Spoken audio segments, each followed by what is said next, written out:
Hi friends, welcome to Easy Learning Economics. I'm Dr. Kaval.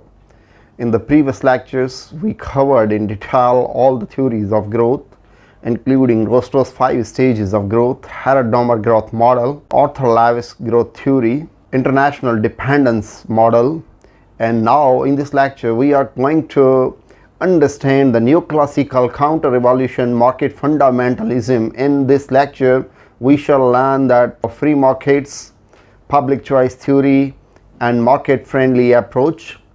The key debate of neoclassical counter-revolution is that the underdevelopment is the result of poor resource allocation resulting from incorrect pricing policies, too much state intervention, internal mistakes. The counter-revolution approach favors the supply-side macroeconomic policies, rational expectations theories, and privatization of corporation in developing countries.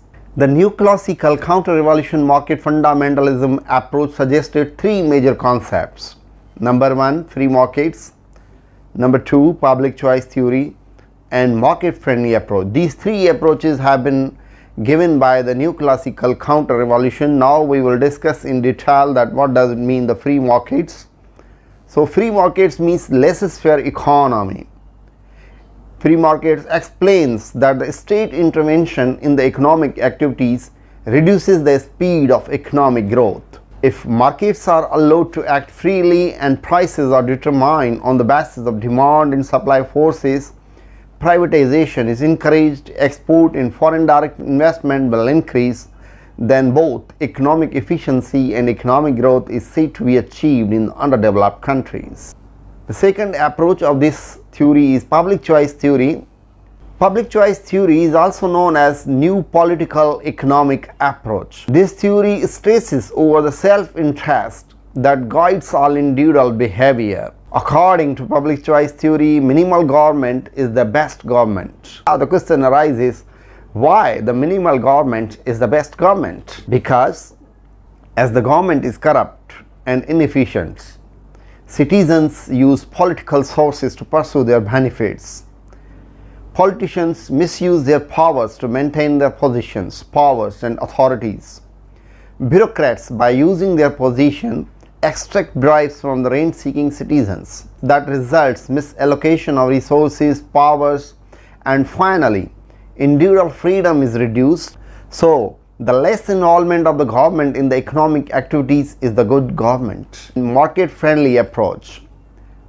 Market-friendly approach explodes some imperfections in the underdeveloped markets like monopoly, factor immobility, disequilibrium in the markets.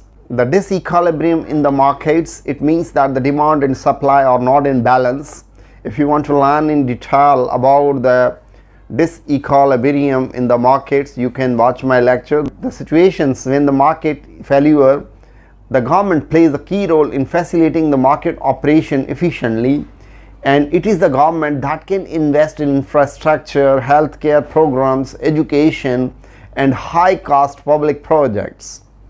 So the government, with justification, need to intervene only selectively in the economic activities where the markets are inefficiently working.